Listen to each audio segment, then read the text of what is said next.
get my stuff out today, the 8th of February, to get my stuff out, and he will not let me go in on the 9th because whatever I leave behind as of the 9th, it's going to the junkyard. That, like, I don't know the legal complexities of what he's claiming, but apparently he's claiming that I abandoned the property. And so 1 week later, that property is now his property. And he can do with it as he pleases. So I've got friends sorting this mess out. And that's why I'm in a motel. One of my friends very graciously paid for me to stay here until Friday, which is the new apartment complex that I'm moving into. I called them on Monday and said, hey, what's the deal with my... And they said, it's still in compliance, but we have it written down here that you're moving in on the 9th. I went, okay. So if you've got it written down, it must be true. So I'm waiting to call them and find out if my application is in fact back from compliance, because I haven't heard anything. You know, so I have to assume that everything's fine, because if something wasn't fine, then hopefully they would have called. Because they gotta want to be renting that place out just as much as I want to be moving into it. So anyways, I'm gonna be honest, I'm not sure how I'm gonna make it. I'm not sure what's gonna happen.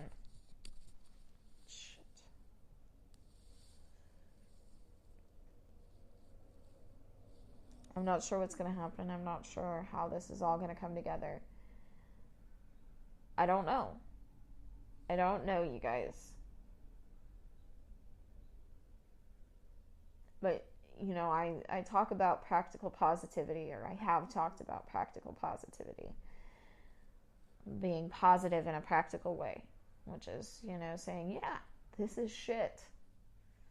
This is horrible. This is awful. This is terrible. And it's going to get better.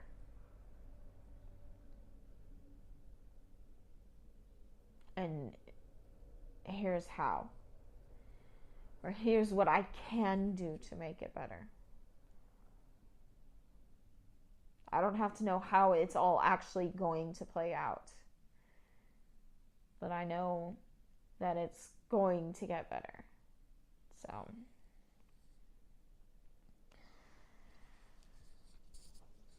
I wish I could end this on a happier note. But here's the happiest note that I can give you, and it is nothing to dismiss in any way, shape, or form. Is this landlord is breaking the law.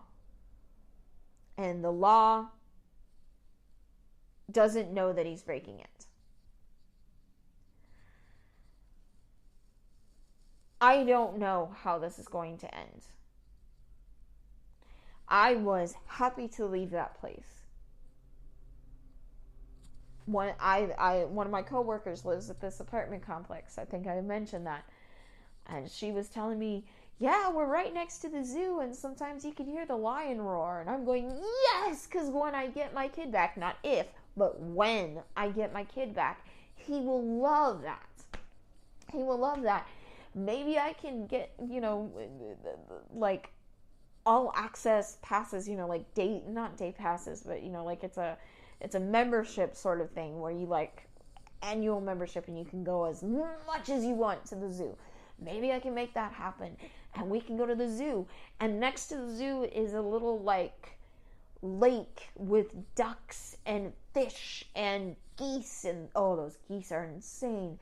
But there's parks and there's the zoo, and in the wintertime there's this ice rink that they do, that they I don't know how they manage, or I don't even know if they still do it, but they used to do this little ice rink where all the proceeds went to Habitat for Humanity.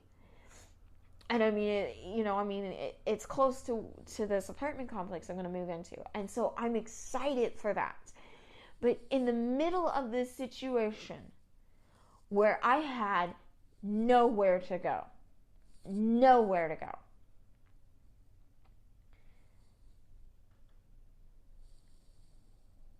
God, the universe, whatever your belief is, coincidence, coincidence be praised, God be praised, the universe be praised, whatever you believe in. How awesome is it that I had a friend go, you know what? Let me get you a cheap motel. Let me see if I can find a lawyer for you to work pro bono, because this is messed up. How awesome is it that I was able to call one of my coworkers last night and explain the situation. She goes, you know what? I'm gonna put together some food, and I'm gonna have my daughter send it over to you. It's all good. Just tell me where your motel is. Tell me the room number. I'll tell it to her. I'll give her your number, if that's okay. And I mean, how awesome is it that even when I can't see through this darkness, through this bleakness, that these things come together. And it's scary. I'm terrified, you guys. I am terrified. Like last night, I was doing a live Facebook video, and I said, this is my supper. I'd gotten a bottle of Coke out of the vending machine. I said, this is my supper. This is what I'm having for dinner. I mean, it was 8:30, 9 o'clock at night. So, not much I could do anyways. Even if I had the money to order out. Most places are kind of revving down for the night at that point. That was my supper. Was this bottle of Coke. And I could not tell you what was going to happen after I finished that bottle of Coke.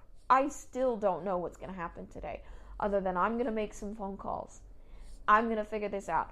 One of my friends who had said, yeah, we'll help you move on Friday. It's cool. We'll help you get that washer and dryer out of there. We'll help you do what you got to do.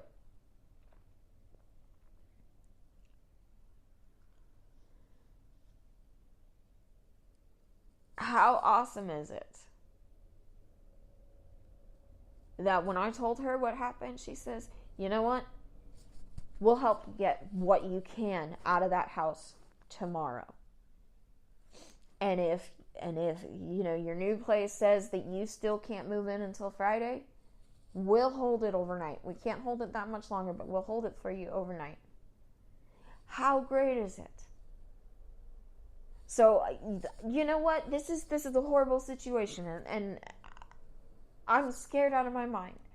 I'm ashamed because I know that I have contributed to this situation. I know that I helped create this situation.